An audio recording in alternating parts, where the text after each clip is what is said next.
सरस्वती व्यासं ततो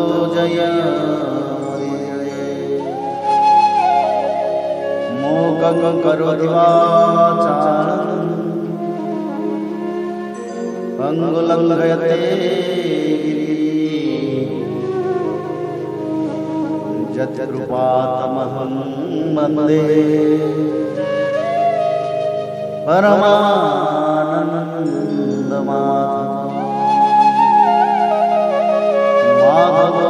माधवो वाक्यं माधवो हरि परन्ते साधवा नित्यं सकलकार्येषु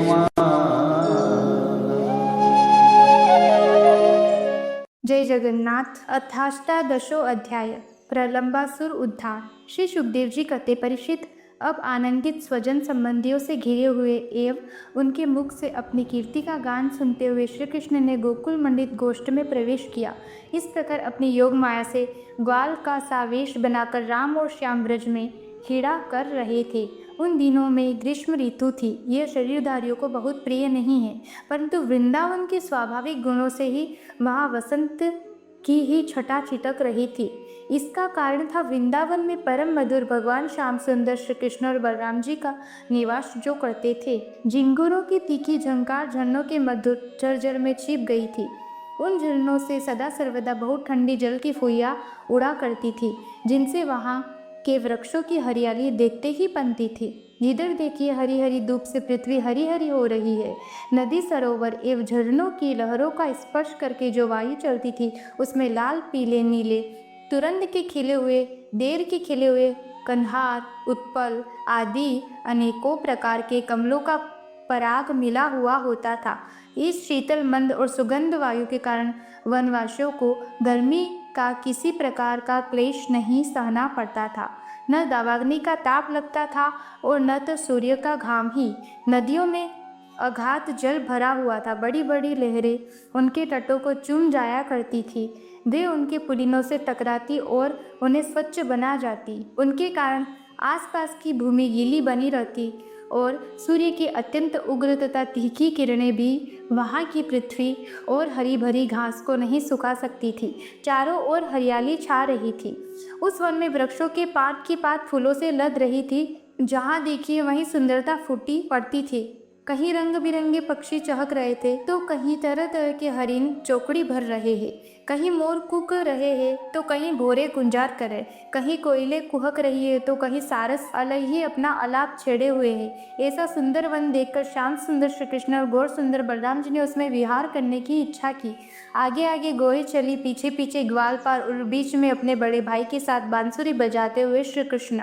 राम, श्याम और ग्वालबानों ने नव पल्लवों, मोर पंख के गुच्छों, सुंदर सुंदर पुष्पों के हारों और गेरू आदि रंगीन धातुओं से अपने को भांति भांति से सजा लिया। फिर कोई आनंद में मग्न होकर नाचने लगा तो कोई ताल ठोककर कुश्ती लड़ने लगा और किसी किसी ने राग अलापना शुरू कर दिया। जिस समय श्री कृष्ण नाचने लगते उस समय कुछ ग्वालबाल गाने लगते और कुछ बांसुरी तथा सिंह बजाने लगते। कुछ हथेली से ही ताल देते तो कुछ वाह वाह करने लगते। परीक्षित, उस समय नट जैसे अपने नायक की प्रशंसा करते हैं, वैसे ही देवता लोग ग्वालपालों का रूप धारण करके वहां आते और गोप जाति में जन्म लेकर छिपे हुए बलराम और श्री कृष्ण की स्तुति करने लगते।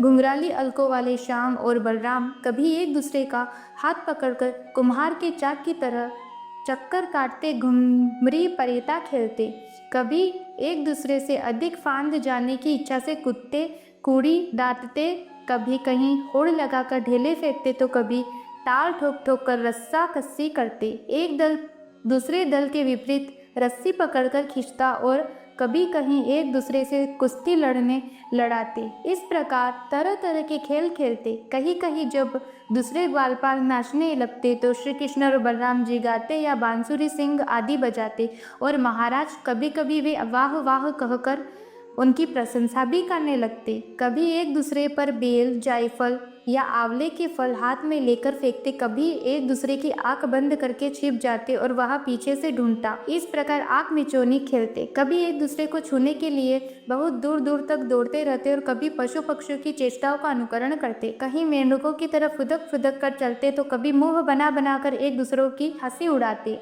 कहीं रस्सियों से वृक्षों पर झूला डालकर झूलते तो कभी दो बालकों को खड़ा कराकर उनकी बाहों के बल पर ही लटकने लगते। कभी किसी राजा की नकल करने लगते। इस प्रकार राम और श्याम वृंदावन की नदी, पर्वत, घाटी, कुंज, वन और सरोवरों में वे सभी खेल खेलते जो साधारण बच्चे संसार में खेला करते हैं। एक दिन जब बलराम और श्री कृष्ण ग्वालपालों के साथ उस वन में गोए चरा रहे थे, तब ग्वाल के वेश में प्रलंब नाम का एक असुर आया। उसकी इच्छा थी कि मैं श्री कृष्ण और बलराम को हर ले जाऊं। भगवान श्री कृष्ण सर्वज्ञ, वे उसे देखते ही पहचान गए। फिर भी उन्होंने उसका मित्रता का प्रस्ताव स्वीकार कर लिया। वे मन ही मन में यह सोच रहे थे कि किस युक्ति से इसका वध करना चाहिए। ग्वालपालों में सबसे बड़े खिलाड़ी खेलों के आचार्य श्री कृष्ण ही थे। उन्होंने सब ग्वालपालों को बुलाकर कहा, मेरे प्यारे मित्रों, आज हम लोग अपने को उचित रीति से दो दलों में बांट ले और फिर आनंद से खेले। उस खेल में ग्वालपालों ने बलराम और श्री कृष्ण को नायक बनाया। कुछ श्री कृष्ण के साथी बन गए और कुछ बलराम के। फिर उन लोगों ने तरह तरह से ऐसे बहुत से खेल खेले जिनमें एक दल के लोग दूसरे दल के लोगों को अपनी पीठ पर चढ़ाकर एक निर्दिष्ट स्थान पर ले जाते। जीतने वाला दल चढ़ता और हारने वाला दल ढोता था। इस प्रकार एक दूसरे की पीठ पर चढ़ते चढ़ाते श्री कृष्ण आदि ग्वालपाल गोए चराते हुए भांडी नामक वट के पास पहुंच गए।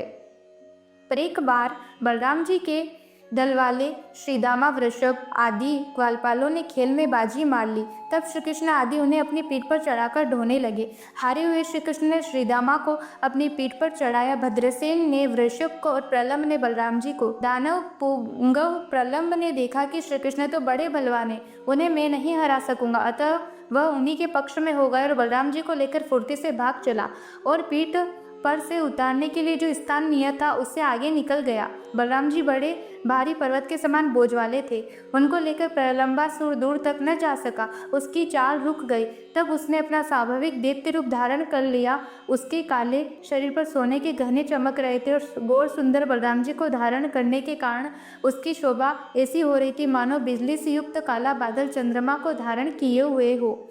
उनकी आंखें आग की तरह धधक रही थी और डाढ़े भौहों तक पहुँच हुई बड़ी भयावनी थी। उसके लाल लाल बाल इस तरह बिखर रहे थे मानो आग की लपटें उठ रही हो। उसके हाथ और पाँव में कड़े, सिर पर मुकुट और कानों में कुंडल थे। उनकी कांति से वह बड़ा अद्भुत लग रहा था। उस भयानक दैत्य को बड़े वेग से आकाश में जाते देख पहले तो बलराम जी कुछ घबरा से गए, परंतु दूसरे ही क्षण अपने स्वरूप की याद आते ही उनका भय जाता रहा। बलराम जी ने देखा कि जैसे चोर किसी का धन चुराकर ले जाए, वैसे ही यह शत्रु मुझे चुराकर आकाश मार्ग से लिए जा रहा है। उस समय जैसे इंद्र ने पर्वतों पर वज्र चलाया था, वैसे ही उन्होंने क्रोध करके उस पर सिर पर एक घूसा कसकर जमाया। घूसा लगना था कि उसका सिर चूर चूर हो गया। वह मुंह से खून उगलने लगा।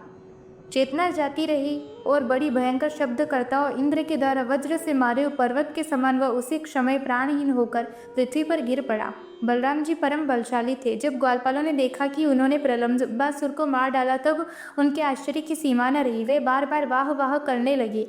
ग्वालपालों का चित्त प्रेम से विहल हो गया। वे उनके लिए शुभ कामनाओं की वर्षा करने लगे और मानो मरकट लौट आए हो इस भाव से आलिंगन करके प्रशंसा करने लगे। वस्तुतः बलराम जी इसके योग्य ही थे। प्रलंबासुर मूर्तिमान पाप था। उसकी मृत्यु से देवताओं को बड़ा सुख मिला। वे बलराम जी पर फूल बरसाने लगे और बहुत अच्छा किया इस प्रकार कहकर उनकी प्रशंसा करने लगे। इति श्रीमद्भागवते महापुराणे पारमहंसायां संहितायां दशम स्कंदे पूर्वार्धे प्रलंबवधो नामाष्टादशो अध्यायः।